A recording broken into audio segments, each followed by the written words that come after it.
अस्सलाम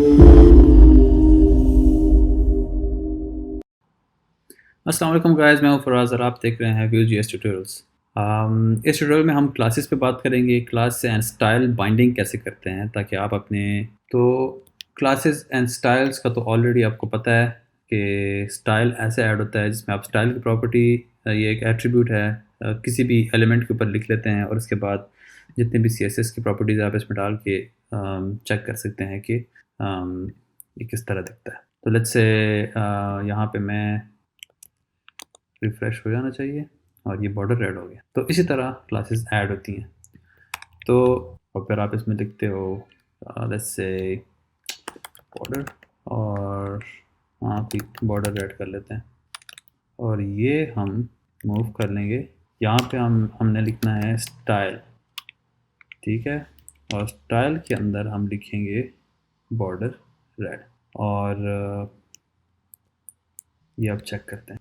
वही border red हो गया जो स्टाइल हमने अप्लाई किया था। इसको चेंज करके ग्रीन कर लेते हैं, ठीक है, ग्रीन हो गया। तो बाइंडिंग कैसे होती है? अगर आपने कोई डायनामिक क्लासेस ऐड करनी है तो उसके लिए आप क्या करोगे? तो Vue.js में है कि जिस तरह हमारे पास प्रॉपर्टीज़ थी, ये वाली बाइंडिंग की एक प्रॉपर्टी है, मतलब की प्रॉपर्टी हमने बाइंड की है कॉलन के साथ, इसी तरह क्लास का भी है v-bind लिख के आप इसको बाइंड कर सकते हो। मतलब कि जो इसके अंदर जो वैल्यू होगी वो आप एज अ स्ट्रिंग इस तरह लिखोगे और जो एक्चुअल वैल्यू होगी वो वेरिएबल होनी चाहिए। मतलब कि मैं अगर बॉर्डर रेड है, मैं यहाँ पे लिखता हूँ कि कोई क्लास, लेट्स से क्लासेस। अब ये क्लासेस डिक्लेयर होनी चाहिए कहीं पे, तो मैं डाटा के अंदर कोई क्लासेस के नाम से एक वेरिएबल डिक्लेयर करता हूँ, ठीक है, और उसके अंदर मैंने बॉर्डर रेड डाल दिया। अब सिंबल ये सिंगल कोट के अंदर भी डाल सकते हैं। ये मैंने चेक किया तो बॉर्डर रेड, नाम बॉर्डर रेड है लेकिन अंदर ग्रीन है, तो रेड कर लेते हैं, रीड नहीं, सेव, ओके। तो बॉर्डर रेड है हमारे पास। तो क्लासेस आप इस तरह डाल सकते हैं। आप इसमें space separated further classes add कर सकते हो। कोई और क्लास है आपके पास, फॉर एग्जांपल बैकग्राउंड ग्रे, ठीक है, तो ये क्लास फिर आपको डिक्लेयर करना पड़ेगा। यहाँ पे हम एक डिक्लेयर कर लेते हैं क्लास और ये भी ऐड हो गया क्योंकि हमारे पास जो वेरिएबल है क्लासेस की वो हमने सारी यहाँ पे डाल दी। अच्छा, इसको आप शॉर्ट हैंड तरीके से लिखना है तो ये वी बाइंड को हटा देंगे और सिंगल ये डबल कोट नहीं, कॉलन डाल के जिस तरह हमने की लिखा था, जिस तरह हमने फर्दर नेम पे काम किया था, नेम पे कॉलन डाल दिया था, प्लेस होल्डर पे आप उसको डायनामिक करने के लिए कॉलन डाल देंगे तो इसके अंदर जो वैल्यू होगी वो एक वेरिएबल होनी चाहिए। तो इसी तरह हमने को कॉलन डाल के इसमें क्लासेस की जो वेरिएबल थी वो हमने डाल दी। तो अब क्लासेस की वेरिएबल में यहाँ पे हमारे पास सारी क्लासेस अवेलेबल होनी चाहिए, या अगर आपके पास कोई एरे है तो आप इसको एरे भी बना सकते हो। मैं यहाँ पे इसको एरे बना लेता हूँ, कॉमा, और ये एक लिस्ट ऑफ क्लासेस होगी। अगर आपके पास क्लासेस की एक पूरी लिस्ट है तो आप वो भी डाल सकते हो। फॉर एग्ज़ाम्पल मैं यहाँ पे डायरेक्टली ये लिख लेता हूँ बग़ैर किसी वेरिएबल के, ये वेरिएबल हम नहीं लिखते, यहाँ पे लिख लेते हैं बॉर्डर डैश रेड जो कि हमारे पास ऑलरेडी यहाँ पे है, और फिर कॉमा सेपरेटेड। अब ये एरे है पूरा, ठीक है। इस एरे के अंदर मैंने वैल्यूज़ डाल दी हैं। मैं बैकग्राउंड लिख लेता हूँ, उसका नाम कॉपी पेस्ट। अब चेक करते हैं, यहाँ पे कोई चेंज नहीं आया, मतलब कि वही क्लासेस ऐड हो गई हैं जिस तरह, कोई एरर नहीं आया मतलब। अब इसको आप अपने ग्रे की जो वैल्यू है इसको चेंज कर लेते हैं, यहाँ पे लेट्स से ये कर लेते हैं तो कलर चेंज हो गया। तो मतलब इट्स वर्किंग। आप इसमें फर्दर और भी क्लासेस ऐड कर सकते हो। सिमिलर फॉर स्टाइल्स, स्टाइल में ये है कि आपको जिस तरह क्लासेस में आप बाइंड करते हो उसी तरह आप स्टाइल में भी बाइंड कर सकते हो, लेकिन स्टाइल में एक मतलब ये नॉर्मली लोग कोई स्पेसिफिक यूज़ केस के लिए यूज़ करते हैं। नॉर्मली आप क्लासेस यूज़ करते हो, लेकिन अगर कहीं पे आपको कोई ऐसी चीज़, फॉर एग्जांपल यहाँ मैंने विड्थ ऐड किया हुआ है। अब ये एक ऐसी चीज़ है कि मैं हर जगह नहीं यूज़ करना चाह रहा, तो मैं उसके लिए क्लास नहीं बनाना चाहता, मैं वो डायरेक्टली लिख लेता हूँ, तो उसके लिए लोग स्टाइल्स यूज़ करते हैं। तो अब स्टाइल को बाइंड उसी तरह करते हैं जिस तरह क्लासेस बाइंड करते हो। तो कभी-कभी आपको इस तरह ज़रूरत पड़ती है ये स्टाइल लिखने की।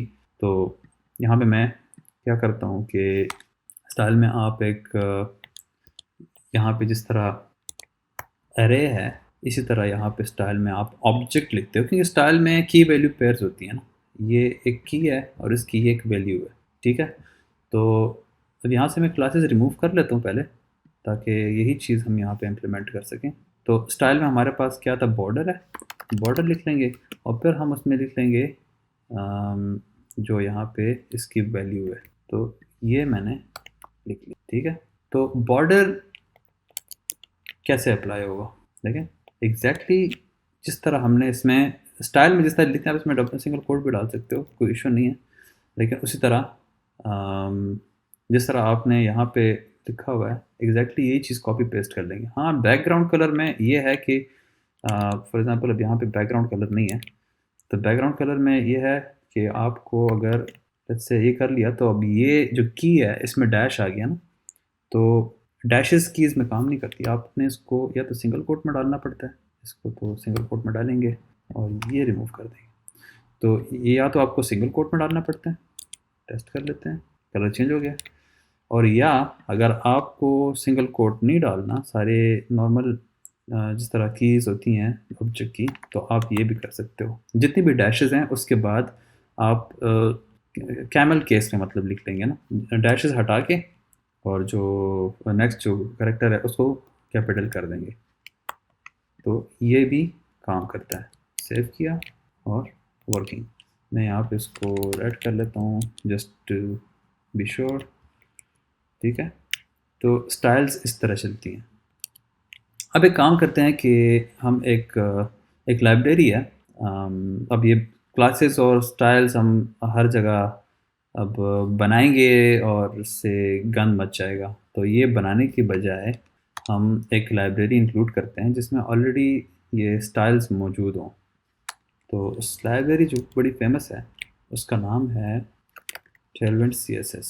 गेट स्टार्टेड, और इसमें इंस्टॉलेशन के सेक्शन में जाएंगे। हम चूँकि यूज़ कर रहे हैं मतलब ये एक जनरल तरीका है, आप टेलविंड इंस्टॉल करके टेलविंड इनिट कर लेंगे, तो ये एक जनरल तरीका है।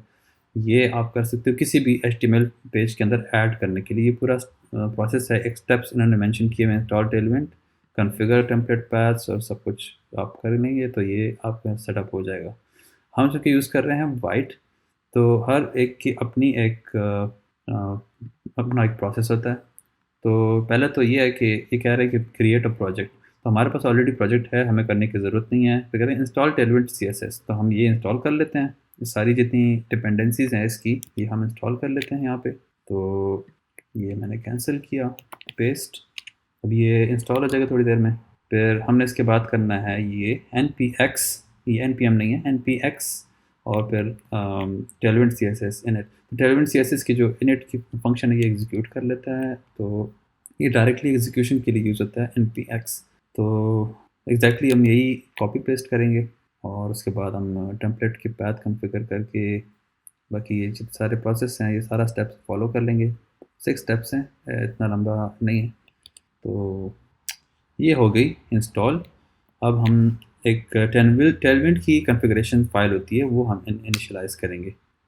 एक डिफ़ॉल्ट कॉन्फ़िगरेशन फ़ाइल हमें मिलती है, उसमें कोई भी चेंज नहीं हुआ, सिंपल एक एम्प्टी कॉन्फ़िगरेशन फ़ाइल है जो कि डिफ़ॉल्ट जितनी भी क्लासेस हैं टेलविंड की वो इसमें मौजूद हैं।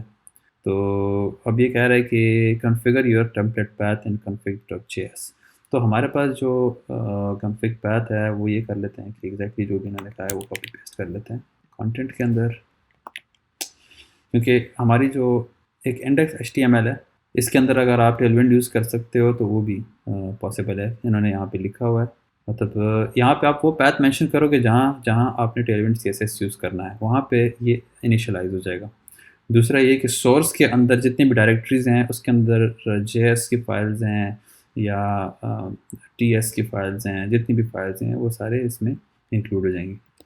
तो अब ये वाइट इन्होंने बताया है, लेकिन ये रिएक्ट का हम कर रहे हैं इसमें, क्योंकि इसमें JSX आ गया। JSX रिएक्ट के लिए हम व्यू पे क्लिक करेंगे और व्यू के अंदर फिर व्यू की एक एक्सटेंशन आ जाती है। तो बाकी सारा सेम है, सिर्फ ये एक्सटेंशन डिफरेंस था, तो मैंने कहा कि इसको चेंज कर लेते हैं।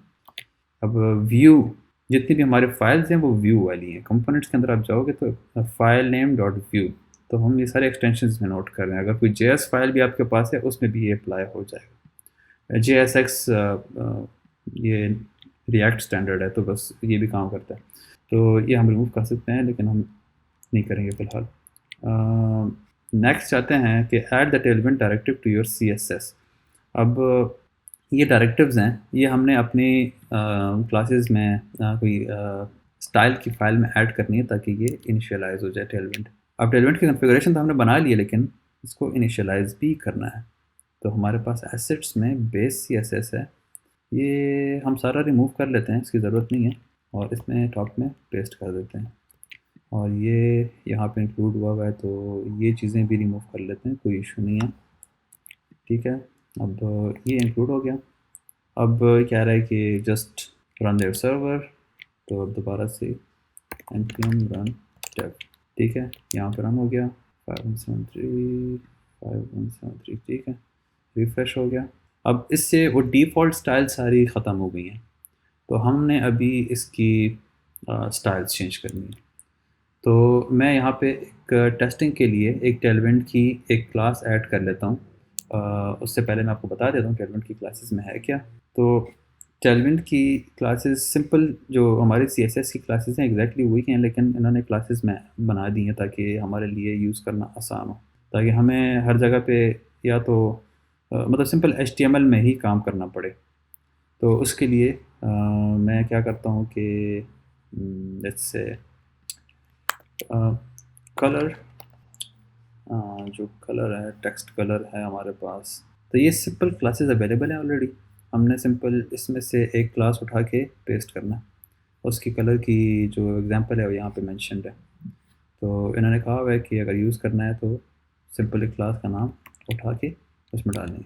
ये मैं यहाँ पे डाल देता हूँ क्लास और पेस्ट किया। तो टेक्स्ट स्काई 400, तो स्काई अपना कलर है और ये 400 स्टैंडर्ड है, मतलब कि इसकी जो स्टैंडर्ड्स हैं 1 to 50 to 950, आपके पास डिफरेंट वेरिएशन हैं इसकी। तो मैंने सेव किया और ये कलर चेंज हो गया। तो हमें अभी अपनी क्लासेस बनाने की ज़रूरत नहीं है, हमें स्टाइल में कोई काम करने की ज़रूरत नहीं है, हम सिंपल जो भी टेलमेंट की क्लासेस हैं वो यूज़ कर लेंगे। तो यहाँ पे आप डायरेक्टली लिख सकते BG Blue 600 लेट्स से। तो ब्लू की जो क्लास है इनमें अवेलेबल है। देखें बैकग्राउंड कलर डार्क ब्लू हो गया क्योंकि वो ब्लू है, और यहाँ पे जो टेक्स्ट कलर हमने चेंज किया था स्काई ब्लू था, तो वो हमने कर लिया वो भी। तो ये आप यूज़ कर सकते हो। इसमें हर किस्म की क्लासेस अवेलेबल है। विड्थ यूज़ कर सकते हो, इसमें आप फ्लैक्स वगैरह यूज़ कर सकते हो, जैसे यहाँ पे अवेलेबल हैं सारी क्लासेस। ये फ्लैक्स की क्लासेस अवेलेबल हैं, फ्लैक्स यूज़ कर सकते हो, यहाँ पे ग्रिड्स वगैरह यूज़ कर सकते हो, और इनकी अपनी टेम्पलेट्स भी हैं रेडीमेड। आप टेम्पलेट्स के सेक्शन में जाएंगे और ब्राउज टेम्पलेट, और फिर यहाँ पे कुछ टेम्पलेट्स अवेलेबल हैं, कुछ फ्री हैं, ज़्यादातर पेड ही हैं इसमें, लेकिन हमने अपनी ही क्लासेस यूज़ करनी है, हमने इनकी नहीं यूज़ करनी। तो इससे हम इसमें से कोई देख लेते हैं कोई फ्री अवेलेबल हो। इससे कोई लिस्ट की, अब ये जो लॉक हैं ये पेड हैं, मैं ये यूज़ कर लेता हूँ। लेकिन आप इसको खुद ट्राई कर लो कि यहाँ पे कोई बड़ी साइंस नहीं है इसमें। यहाँ पे कोड लिखा हुआ है सारा, ये आपने कॉपी पेस्ट करना है, और इसके साथ साथ यहाँ से आप व्यू सेलेक्ट करोगे तो व्यू से रिलेटेड आपके पास सारा आ जाएगा। मतलब इन्होंने सारे वो लूप्स वगैरह चलाए हैं, ऐसा कुछ किया हुआ है, तो ये काम आ सकता है, कॉपी पेस्ट कर सकते हो इसको। तो मैं सिंपल टेलमेंट की तरफ ही जाऊँगा, टेम्पलेट की बजाय हम डायरेक्टली टेलमेंट पे काम कर लेते हैं। खूबसूरत नहीं होगा लेकिन चलो काम करता है। तो काम करते हैं इस पर नेक्स्ट वीडियो में।